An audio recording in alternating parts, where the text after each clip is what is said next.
Welcome. I'm Larry Olsen, and what's on your mind? Once set, it delivers your life. To change the outcomes we want, we must change the plays we're running. Join us at Mindset Playbook with real people, real talk, for real insight. This episode is brought to you by our new NeuroEdge program. Join us for this groundbreaking accelerator where you'll receive on-demand training and live coaching with Larry. Transform your mind, elevate your team, achieve extraordinary results. NeuroEdge. I want to welcome everybody to Mindset Playbook, where we have the opportunity to take a little time out and examine the habits, attitudes, the beliefs, the expectations that really drive our behavior. And also the plays that we put into play when we're set back or we have some obstacles that we're not seeming to overcome, and what the toll it can take sometimes on our system when we start that little cortisol drip that we've talked about before. My guest today, Christopher Lee Maher, is an amazing human being, and that's why I wanted to have him on again, and this is our second time together. He's not only a former Navy SEAL, but he has done some work and learned some things through both Eastern and Western learnings on how to deal with the stress that most of us live under, and most of which is unknown to us because we've grown so accustomed to it. Just as you heard in the beginning, if you live in the Bahamas, you've grown accustomed to the dampness and what that can do to your surroundings. And so we get together to take kind of a little time out to generate awareness. We're coming in, we've got a new year ahead of us, and what's going to be different about this new year? Well, if you're not careful, you're going to continue to do what you're doing, expecting different results. And we know that's insane, but that's how our brain operates. 95% of our day, we're unconscious. And we have these little glimmerings now and then about, why didn't that work? And what am I doing now? And then we go right back into the unconscious. And so we're going to ask you for a moment to get conscious and to ask, how is 2025 going to be any different than the number change from 24 to 25? What's the mindset shift that's necessary if we're to go into what we want to have happening in our lives, as opposed to growing to avoid those things we don't want happening in our lives? And that's why I've asked Christopher back, because, I'm just fascinated with the Navy SEAL thing to begin with, because, it's not about muscles, it's not about tattoos, it's about a mindset. And this man has it, and he's done some things that are absolutely remarkable. So, Christopher, welcome to Mindset Playbook. Hey, thanks for having me back. Happy to be here. It's a pleasure. And, I wanted to have you take us again a little bit into your journey of the Navy SEAL and the man you are today. And, reiterate again that SEAL mindset. And then I wanted to get into, why are most of us locked into the perpetual state of fight or flight? And what's the cost of staying in that state short term as well as long term? And then I want to get into, how do we go about breaking that pattern, shifting that mindset? Okay. The SEAL team mindset and SEAL teams and SEAL training. Let's see. So where I'm at today, we can start there and then backtrack. I devote my life to helping others by creating a successful pattern interrupt. And the pattern that we're talking about is fight or flight, the fight or flight mechanism. So some people are fawners, some people are freezers, some people are fighters, some people are flighters, right? And so I was locked into that state a long time ago, and I had no idea. Meaning, when you go through childhood trauma, the pattern that I went through then caused me to start looking for things that were more familiar that would reinforce those traumatic states. And so I found a job or an organization that would allow me to, how do I say this, become so stress resilient that I wouldn't even realize when stress was creating problems for me. And the way that those problems showed up initially was as pain, right? Mm. Mm. And I had pain at every joint in my body at one point, all on the left side, right? Huh. Right side, no pain at all. And I was the type of person that when I was young, I would sleep so deep that I would wet the bed. I wouldn't even be Okay. able to get up, right? Like that's how deep I slept. Wow. It got to the place where when I was sleeping, if there was someone sneezing next door, it would wake me up, right? Mm. So I went from one extreme to the other, and then I battled with insomnia, waking up, urinating between 6 and 10 times a night, depending on the night, depending on what I drank, depending on what I ate. And I was just unaware of all of the things that I was doing that were causing me to reinforce the pattern that I picked up from childhood trauma that was then reinforced by my time in the military. Okay. And so when you go through things that are very difficult as a child, I think we look for things that match our childhood because it's familiar. Mhm. And then once I started studying auras and electromagnetic energy, I started to understand why. So what that means is this. When you have electromagnetic stress in your body, it impacts these 16 specific channels of energy that are all associated with a systemic organ. So you have one for the thymus, one for the appendix, one for your sexual organs, one for your brain, and all the other systemic organs, which they call primary channels. Okay. Well, that electromagnetic energy is creating an auric field around you, which means that every human being that you've ever met, you've ever talked to, you've ever seen, you've ever heard, is essentially an electrolyzed magnet. And as an electrolyzed magnet, what are they here to do? To attract exactly what they are and exactly what they aren't, so they can figure out who it is they are in time and space.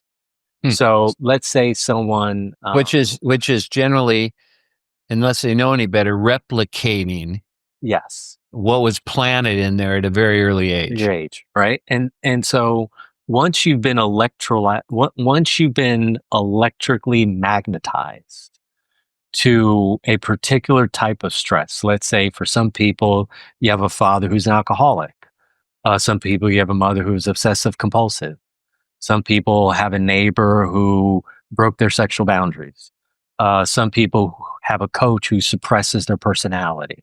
Some people who have a teacher who humiliates them. Some people have a brother who bullies them. Some people have, there's just someone in your life that did something that was recorded in your nervous system that continues to play in the background the rest of your life until it is successfully transmuted. And our brain connects to all of our sense organs. Our sense organs are taking in pictures, frames every second. And all of that information is being stored in our subconscious down in our physical body. And what I mean is from the neck down. And so when you look at the muscles, you look at the fascia, you look at the bones, the ligaments, and the tendons, all that stress has to be stored and all that memory has to be stored somewhere.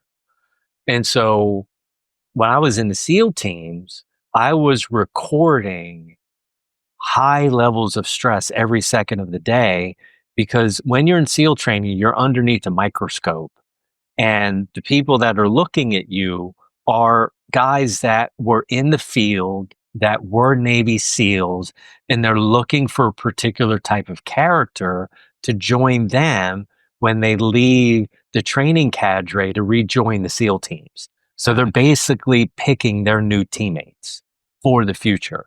And so you've got the And now we have this aura of attraction.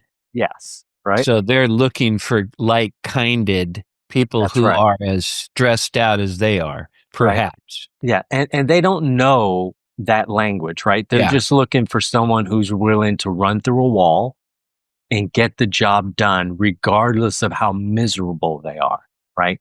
Yeah. Who can think clearly in very stressful situations. Well, if you find people who can think very clearly and be strategic in stressful situations, it's people who've been through severe amounts of trauma in their childhood, because that's a base state for them. So the nervous system's already locked into a high state of hypervigilance.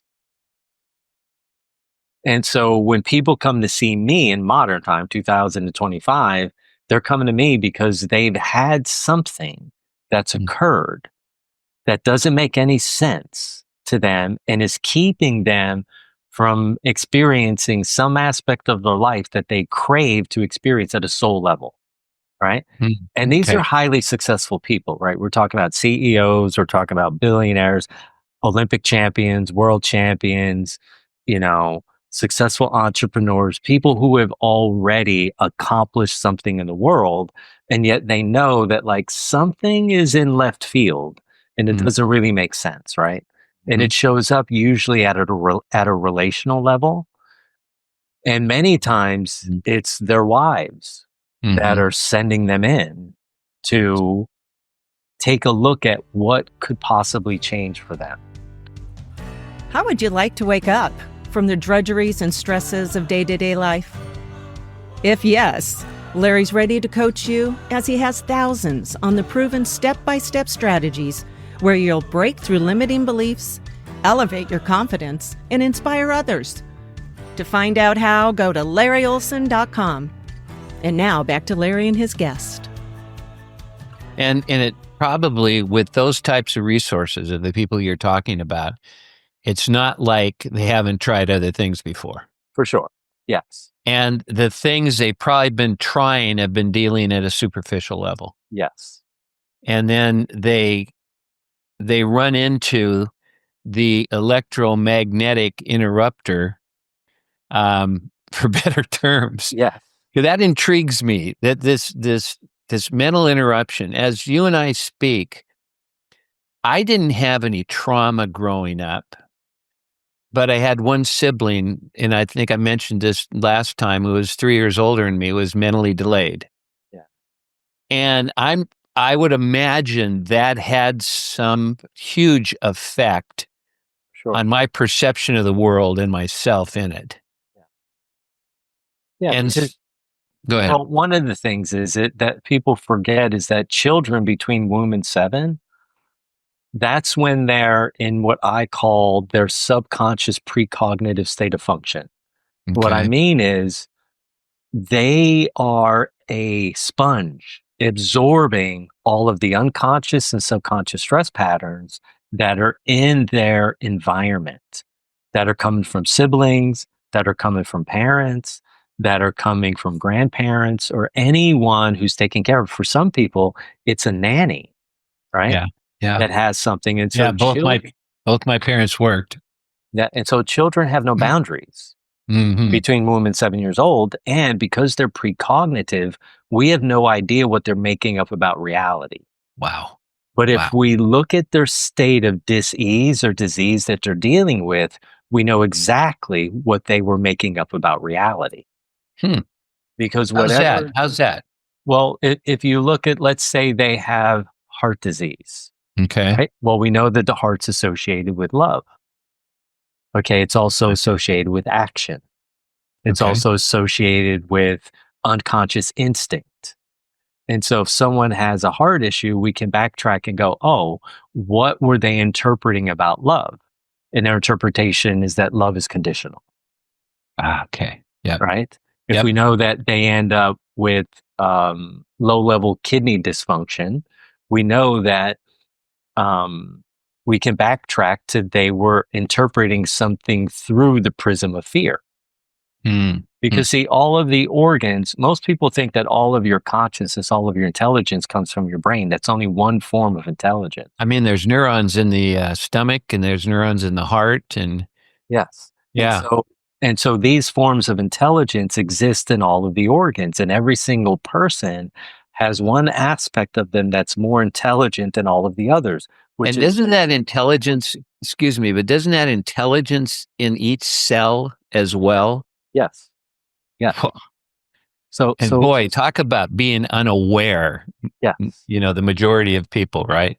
But here's the beautiful thing about this. And now that we know that information, we know that if we reverse engineer and we backtrack, we can pull out the stress that has transformed itself into physical and structural tension.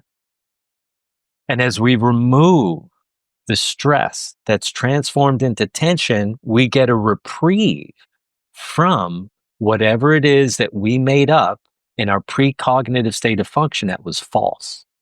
Hmm. Because the only challenge that anyone ever has in any part of their life is they're believing something that's not true. And the only one who would Beautifully believe said. that is a child. Okay. Only because guess what? When a child watches a cartoon and the stagecoach falls off the edge of the cliff, they think that guess what? Everything's okay because in the next scene, the stagecoach pops back up into place and, the roadrunner runs by and Wile E. Coyote's left with that lump in his head that eventually goes down and they're right back at the beginning of the scene. So Wow. children don't have a way of understanding reality. Well, if the body always tells the truth. Okay, the mind will lie 1,000 lies, but the body will always tell the truth. And the only reason why the mind lies is because it feels it's unsafe. Okay. And if it feels that it's unsafe, it's going to do everything it can to attempt to protect itself. And it's going to protect that precognitive time frame. That precognitive time frame when that child was making up things about reality that were false. Wow. How do you, and I know this is your work, but whatever you can share about, how do you get to helping people make that connection so that you're able to create this interruption? Yeah. Well, what we do first is we get their nervous systems out of the fight or flight response. Okay. And so every person you've ever seen, if you laid them on a table, you would see that one leg is typically longer than the other, about Okay. 1.5 inches on average. Wow. Okay? Once you give them an alignment, which is a particular process that takes about, 30 seconds. Okay. Okay. What you'll notice is when you go to the bottom of the table, after that piezoelectrical response kicks in, both sides of the body are equal in length. So instead of one side being strong and tight and short, and the other side being long, weak, and passive, they're now both even. And now both hemispheres of the brain are turned on. So once we turn on both hemispheres of the brain, the next step that I want to take, because we've turned on the electrical, I want to turn on the magnetic. Now, the magnetic is controlled through psoas major, psoas minor, and the iliacus.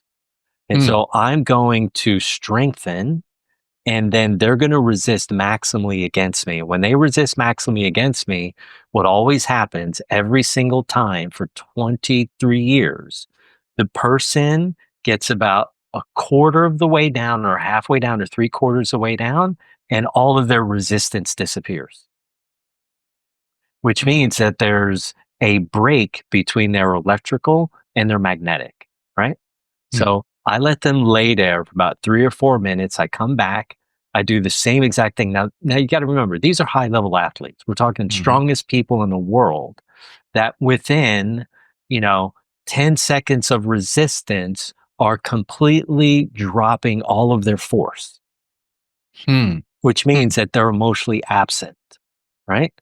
So the magnetic controls the emotional body, the electrical controls the thinking body.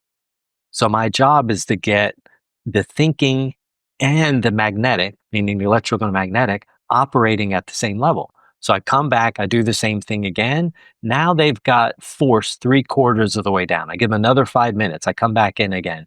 Now it's 90%. Okay. Now by the 5th time, I can't even move them. And it doesn't matter if they're 90 years old, 77, 65, 44, 33, 17, or 7, it's always the same response. Now, when I put them back on the table to check out if they're electrically connected, they're completely disconnected electrically again. And they're 1.5 inches out on the same side.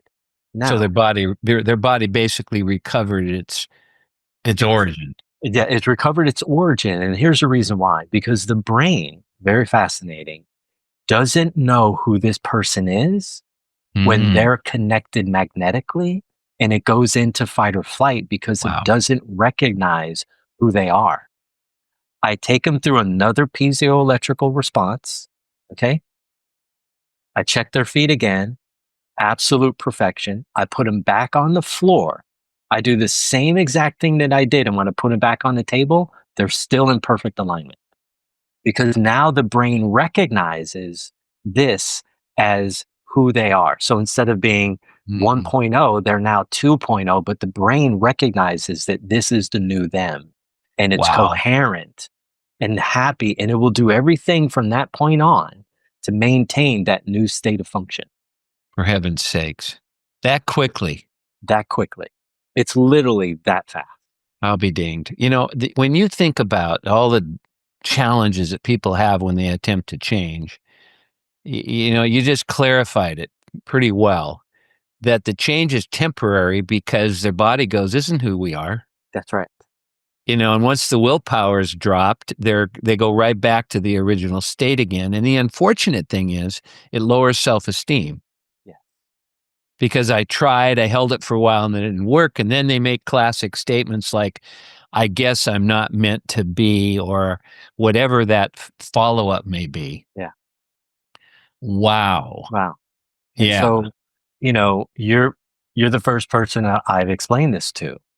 And this is literally the missing key in all forms of transformation because True. you're absolutely correct. When the willpower gets a little bit low because they're a little too tired or Or they're distracted. or, they're hungry, they're just too stressed, then they revert back to the state that they were in before. I wonder if this is a pathway that you've developed with the assistance of a multitude of cultures and sciences and practices. Yeah. And I wonder how many other avenues there are to be able to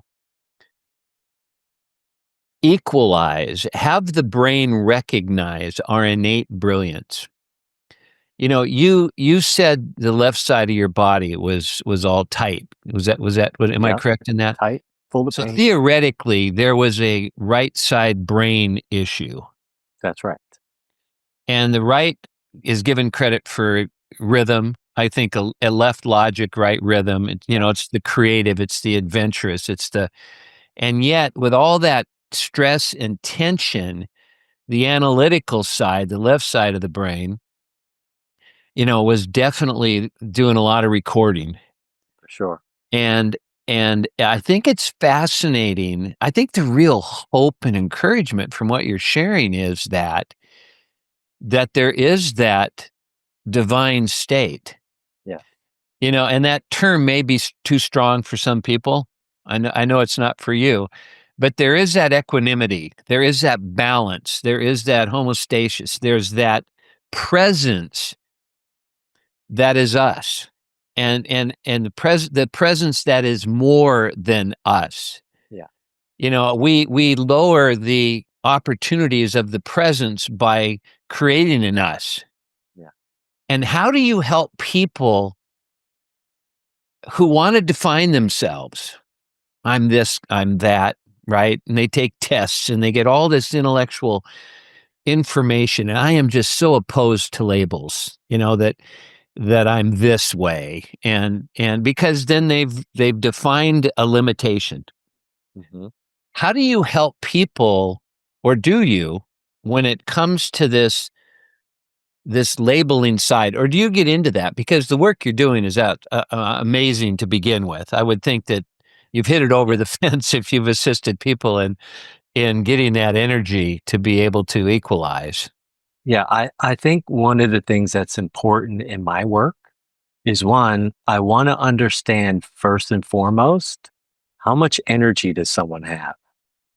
How much energy do they have? Yeah. How much energy do they really have? Like what did the universe bestow upon them? Okay. How do you find that out? I find that out by looking into their human design. Okay. And that's a system that I studied for a very long time. Okay. And there's only certain things that I'm looking for. Are they energetic? Are they non-energetic? Are they emotional? Are they non-emotional? Do they have an open immune system? Do they have a defined immune system? And then are they personal or transpersonal? What would transpersonal be? So transpersonal means that someone is born, I'm transpersonal. So that means I'm designed and I function really well when I'm put in a position to help people live out their dreams. Okay. So I focus intellectually. I would like to think I'm that way. Yeah. Intellectually, I don't know energetically. That's interesting. And then some people are personal. And then what I have found is a lot of people that are personal struggle because a lot of the good books that have been written have told them to be selfish and self-focused and self-centered and self-directed is bad. And being selfless is good. And so I run into a lot of people who come to see me that are meant to be agenda driven, self-focused, self-centered, and they struggle because they're trying to be this transpersonal being that's living a life of service. Gotcha. Serving others and getting all their joy from that. How do you help a leader? Because here's a bit of a paradox here. You've got a personal rather than a transpersonal. You got a personal who is dealing with 75% of their workforce, which is disengaged, let's just say, is labeled by the studies that Gallup has done. So they're staring at a computer, they're really not focused on productivity and, and the passion and mission of what they're involved in. And you get the personal who intellectually recognizes collaboration, multitude of ideas. How do you merge that ability to bring out the best in others when someone is self-driven and their goal is to aspire themselves? Or am I confusing this? Well, I think the most important thing when you have a leader like this is that they're being true and authentic to themselves. Okay.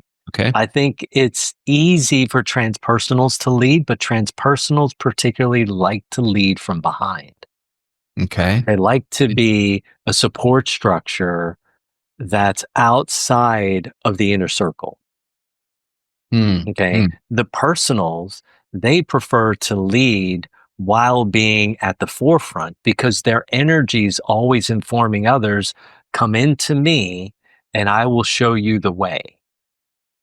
Okay. Because they're a personal is someone who's open to receiving attention from other people. So they're okay with spotlights on top of them. In fact, they thrive in that dynamic. Most transpersonals would prefer to be the support structure again, behind the scenes, leading that way. They don't really want to be at the center point.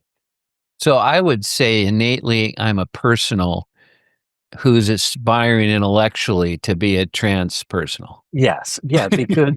Because you've realized that you've decided to commit your life to service. And so you're okay allowing people to come in and view, right? Absolutely. Your ideas, your opinions, your research, your passion. Yeah. Or I'm someone who's coming onto your show, right? As a transpersonal to share what I've been creating from behind to support your agenda. Yeah. Wow. But you also seem to me to be a personal as well, just because of your charisma, your energy, what you attract. You you can't help but innately have a spotlight on you Yes. because of the energy that you provide and give to others. So Yeah. there again is my issues with labels.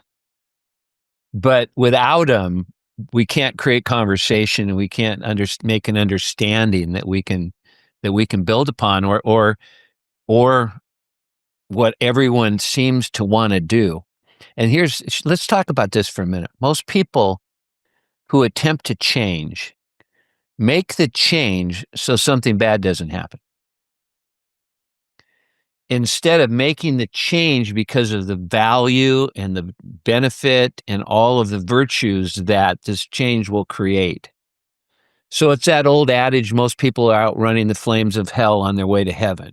I mean, Mhm. it's that concept of I'm going to eat well so I don't die young, instead of eating well so I'm vibrant and I'm energized and I can bring out the best in others.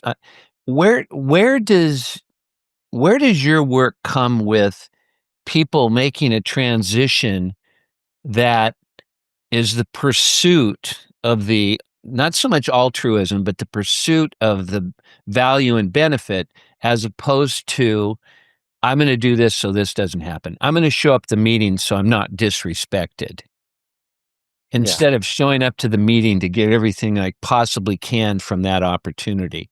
That's kind of the work that I do. And I'm real curious about what your take is on how we drive ourselves, Mhm. and what is the truth innately from the power of this thing called life, these millions of years of evolving this creature that we are into such a amazing entity. Play with that with me a little bit, if you will. Yeah. My first thought is that humans are going to initially come from pain. Okay. Okay. And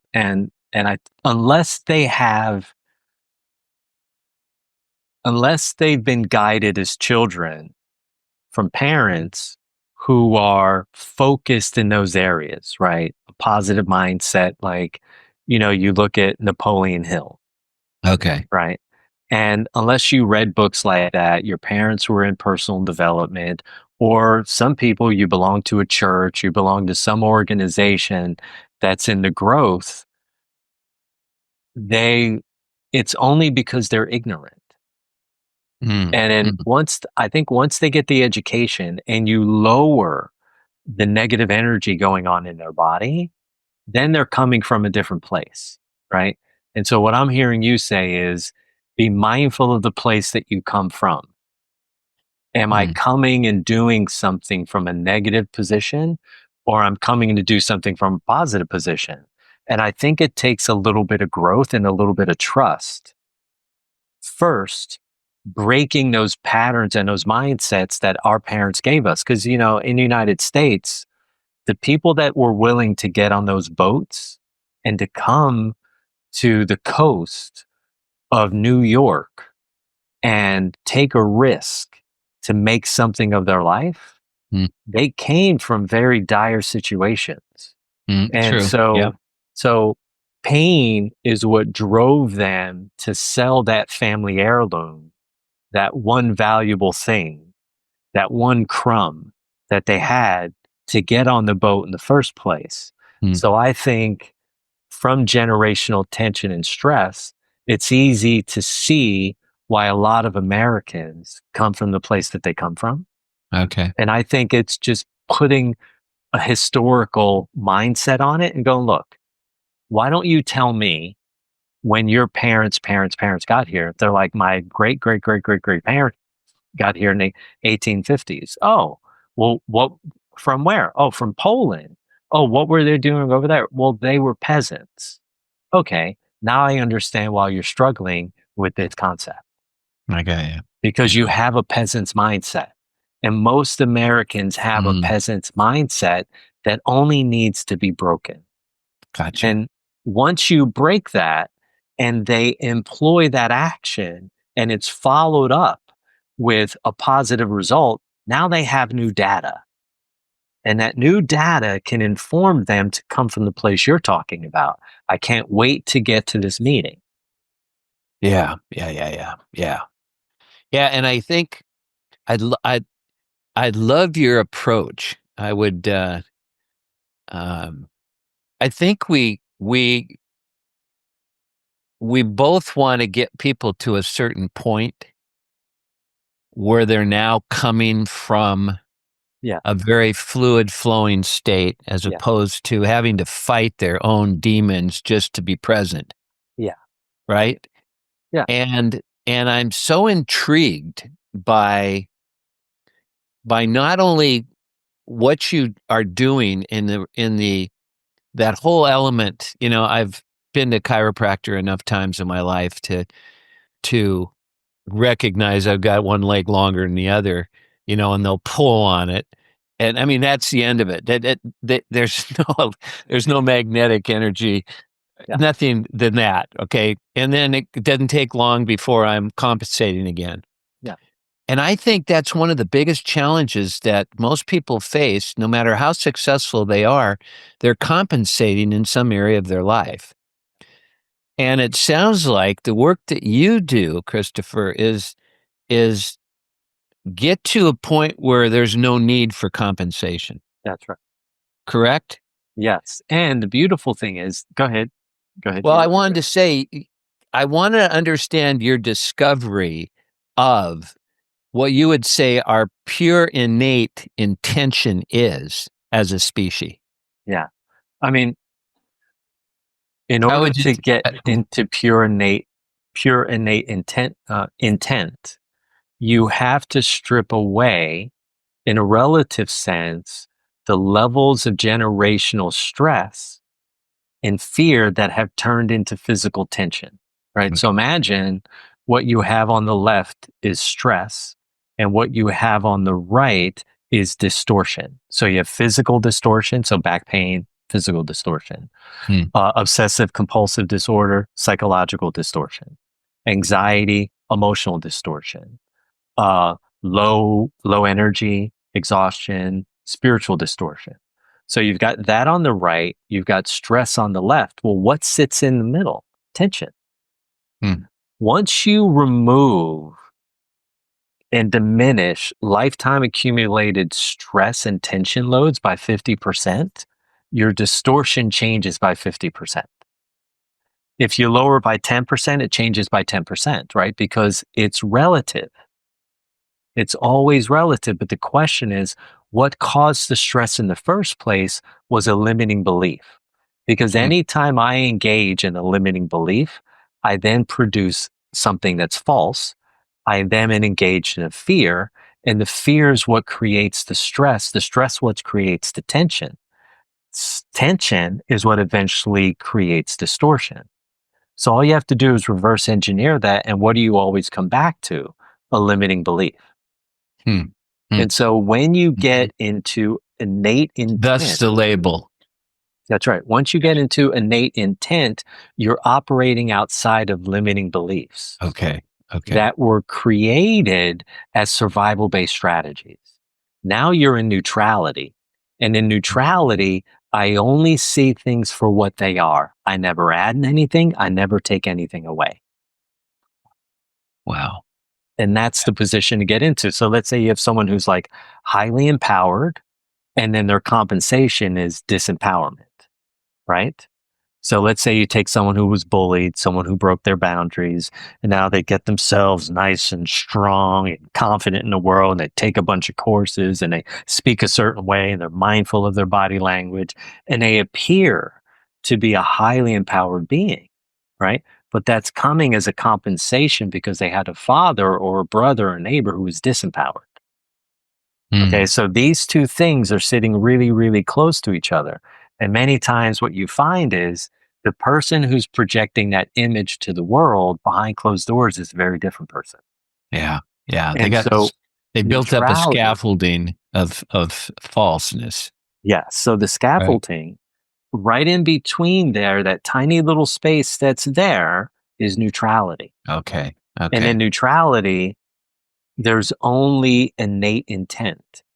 And so when you open your body, guess what happens? We now have more space. Mm. Now I Yeah. open my body some more. Now I have more space. I open my body even more. I have more space.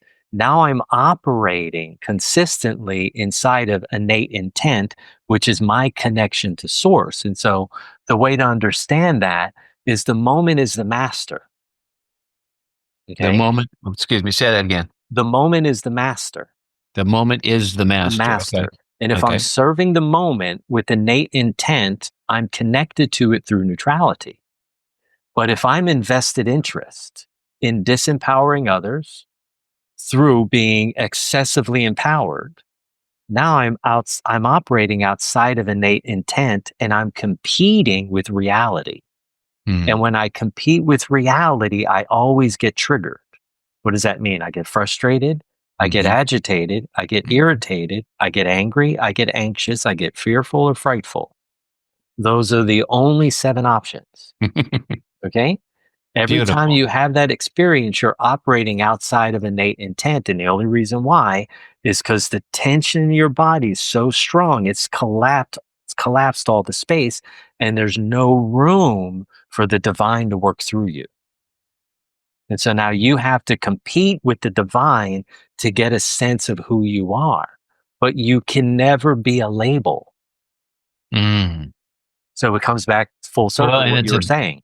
You can never be a label. And the reason why you're triggered by labels is because you feel like they collapse innate intent and your ability to communicate and co-create with the divine. Beautiful. And so what we do in True Body Intelligence in my work is open the body massively, open the energy systems, get the electricity in full flow, activate the magnetism, pull out all of the excessive emotional tension sitting in those channels that's keeping you from being in the present day to day. Because in the present day to day, if I'm connected to innate intent, it's very easy for me to create a powerful life. But if I'm disconnected because of survival based strategies, from difficult experiences as a child or the limiting beliefs that I picked up through the epigenetics from 14 generations from my ancestors, I'm always fighting against the current for no good reason. And why would anyone just let go and follow the current? Because if they did, it would imply that they trusted God. Mm. And in doing so, they would have to let go of their limiting beliefs. Their survival-based strategies. Which they've learned to trust through That's right. Because 14 generations. yeah, and they know who they are through these limiting beliefs, which becomes their identity. Man. And so how do you do that? So I created a 5-day process to be able to break that. All right. So now we can open you up and you can live in innate intent and co-create with the divine. And as you're going through that experience, you're relearning who it is you are from a divine perspective as opposed to a personality perspective. Now, is this adventure drug free? Yes, of course. Thank you. Yeah. Yes, of course. I was waiting for you to, well, you just take a little microdose of psilocybin. Yeah, no. Because that's not sustainable. You know, it may create some connection of taking a look at what that innate intelligence looks like, but you can't live with it. Yeah, and it's a Sustain it. lobotomy to the brain, meaning Okay. that you're damaging neurons in a particular part of the brain. And when you do that, sure, that part of the brain that held that trigger, it no longer has the same spark in you, but you've also turned out the lights in that part of your consciousness. Gotcha. Wow. And so that's the cost, right? And for Yeah. me, how am I going to know the divine at its greatest level when I have parts of my housing that are no longer turned on? Wow. Yeah. Yeah. Yeah, Or it's are- sort of or like are- or you have a sedated. flood in your bathroom Okay. and mold has grown in there. And so you said, okay, well, look, what I'm going to do is I'm going to get some boards and I'm going to board up all the walls that lead into the rest of the house. and we're just going to close off that room. Well, now you have 7 people sharing one bathroom instead of 7 people sharing 2 bathrooms. So now that creates an entirely new form of stress on the rest of your brain, because now this part of your brain that's responsible for blinking is now also responsible for this emotional process that it wasn't responsible for before.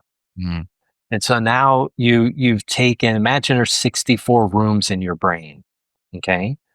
Now you have 6 rooms where all the furniture from those rooms are shoved in all the other rooms.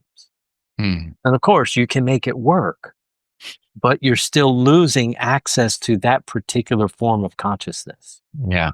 Yeah. And you've cluttered yourself. And you've cluttered your mind. Yeah. Wow.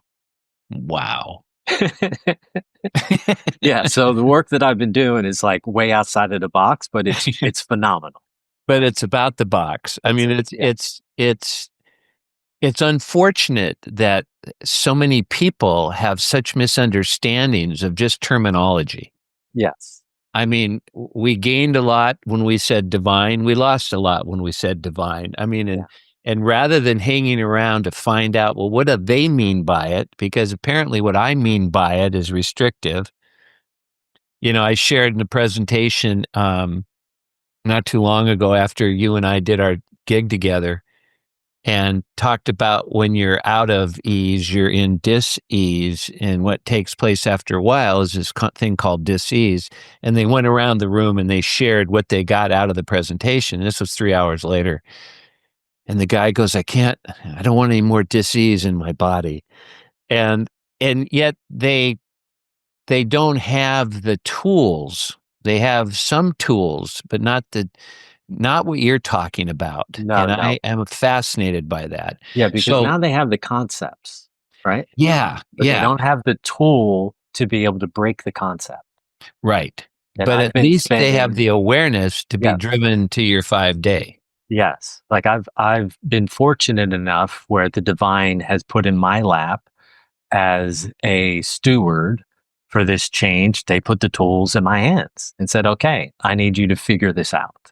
Yeah. And I said, all right, my body's broken. My emotions are fragmented. My mind is foggy. If this is the road back, I'll figure it out.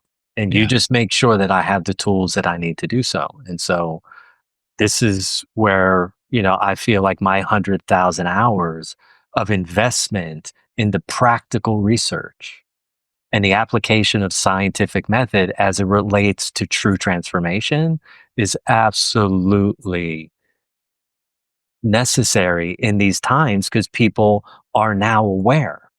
Right? It's different when my mom would be like 78 now. And during her time and the stresses that she was going through, the only thing she could lean on was prayer. Okay. And if she went to see a psychologist or psychiatrist in her small town, she would be considered a quack. So she was never going to do that. So all she was left with was prayer. And then she finally decided to take her life because it wasn't enough support. Wow. Yeah. That's too bad. And so you're right. Concepts without actionable tools where you can take heartfelt action to your own benefit can be frustrating, because it's possible, and yet you don't have the tool to create a successful pattern interrupt. Yeah. And that's what's going to happen in the future. People will have access to creating a successful pattern interrupt. And the way that I've developed these tools is so you can do it in the privacy of your own home. Beautiful. So how do people get a hold of you? Let's offer that again. Okay. I mean, the first and most obvious step for me is go to truebodyintelligence.com, and you can start to educate and read a little bit. I wrote a book called Free for Life. It's available on the website. Okay. The U.S. Navy SEALs Path to Inner Freedom and Outer Peace. And then in Instagram, you can punch in my name, Christopher Lee Maher. And I'm always giving a download every 2 or 3 days, like 30 seconds to 60 seconds, something to think about. And I give you actionable steps that you can take.